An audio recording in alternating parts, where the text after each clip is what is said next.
post do for their offense? I mean, she scored a basketball.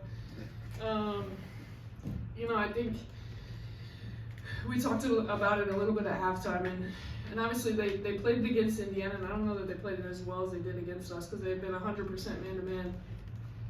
But I thought when we came out at halftime, we could get Lana on the block and isolate her, but I think we've got to do a better job of teaching her how to own that space. And then when Lana had the ball at the high post, we just saw them all fan out. So it was like, kind of did this, I don't know, against one of those teams that zone was Bellarmine or whatever it was, where we put Reagan at the high post and she just ripped and drove and thought it would give us an opportunity. So that was successful for us. And even putting KP in the short corner, I thought her effort on the offensive glass in that third quarter, just winning basketball plays. She chased one down, they saved it, Amaya makes a play, steals it. You know, I think she got 2 fouls, crashing the offensive glass, 2 or 3 there where she was crashing the offensive glass. And then another time, I think it bounces to Reagan's hand just because of her pure effort. We talked about it at halftime. We had 1 offensive rebound, and I thought, honestly, KP was just kind of the difference in the game there. They're a difficult team to play. Oh, it's terrible. I mean, it's not anything earth-shattering there, but how will you evaluate defensively what you did, or is this kind of a one-off? You're not going to see this kind of style again? No, you know, because Wisconsin and Northwestern, a team that will space you out and run a lot of chin, really patient ball clubs. You know, this was a 8-point game down in Bloomington, and Indiana stretched it out in the second half. And honestly, they got the same looks that we were getting there with Ella and Des, right, especially in front of our bench. They just knocked them down on Sunday. We missed them, and I feel really confident with Ella and Des knocking down those shots. They just didn't quite go in for us, but our ability to make the adjustment and go to a switching, just switch everything 1 through 5, and kind of protect Lana, protect KP from carrying a ball screen and then them popping was pretty much, you know, one of the big differences there in the second half. I mean, for 3 quarters, if my math is right, that's 24 points, and then in 1 quarter 27. So they put us on an island, picked and popped, and we just didn't do a good job of getting out. So we made the adjustment at halftime and found a way to dig in. What do you think of Amaya's 27 minutes at that point? Solid. I even looked to see. I mean, 1 turnover in 27 minutes as a primary ball handler. Looked confident taking the first pull up. Her effort to make when KP goes after it, she gets the layup. You know, it just allows us to play with better pace. Obviously, we want to play fast, but there's just a calmness. You know, and she's going to get more and more comfortable. I think we talked about it the other day. This is game 8 of her college career.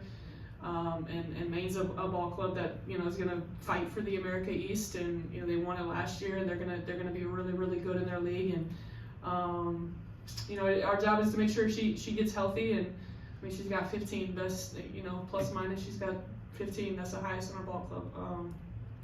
I told her before the game. I've been dreaming of her being our starting point guard since I first saw her in high school. So it's good to have her out there. Just that second quarter when they obviously were making a lot of shots, but also looked like maybe you guys' energy was low or effort or something. What did you see there? I thought I don't know. I have a hard time questioning our effort ever because I think we do play really hard. We don't always play with the right intent, and I think what was happening is we were missing some shots, and we were kind of allowing that to affect us, our intent on the defensive end, if that makes sense. And just a little bit in the second half went a little, obviously we changed some things so they didn't get the pick and pops, but sometimes we have a very young ball club out there that is learning how to play through adversity, and a lot of time in that second quarter was two freshmen, 2 sophomores out there.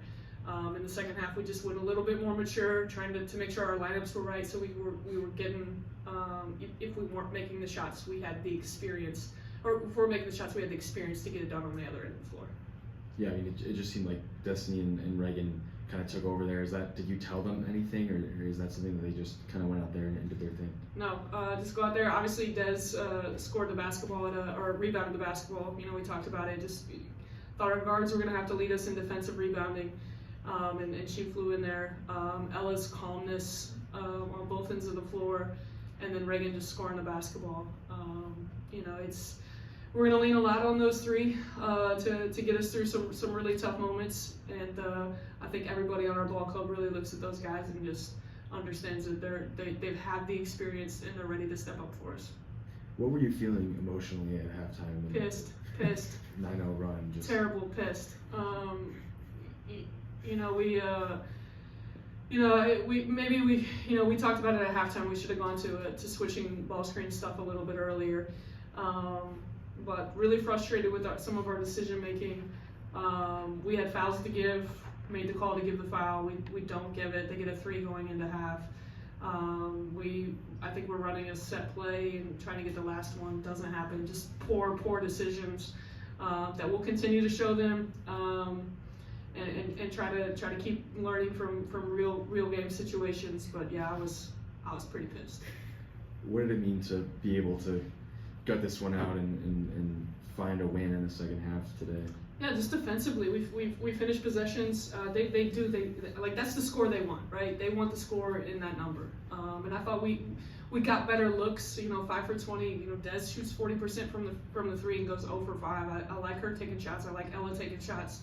I like Sophie taking uncontested, you know, threes. I like all of that stuff. So I think we're going to shoot the ball better. But you know, defensively, we've been really good in the half court minus that second quarter. And if we can continue to improve and lock into game planning, you know, we'll give ourselves a chance. Obviously, big one on Saturday with a really good team that scores the basketball at a high rate. You guys get an appetizer, a Big Ten play on Saturday against Maryland. How's a game like this? You guys come back from behind and go on that big run. Help you as a coach, see your team kind of mature before that rigorous schedule of Big Ten play. What was so great is that our ability to kind of make some changes on the fly.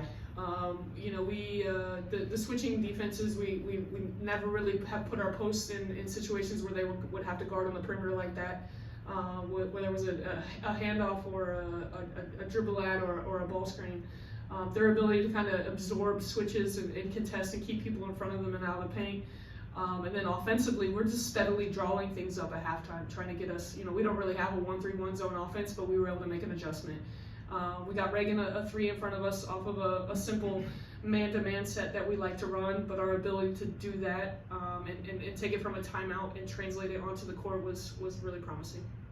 You touched earlier about how this is a young team at times. You guys start conference play this weekend, 8 games in. What do you feel is the biggest way this team has grown throughout those 8 games? Defensively. I think that's been our biggest step. I know, obviously, South Carolina scored 99 points, but when we were able to play in the half court against those guys, we did what we really did what we were trying to do. So I think that's kind of an anomaly. You want to kind of take that one, throw it aside. But, you know, UTA, Middle Tennessee, and these guys, keeping them in the 50s on the defensive end is really, really huge for us.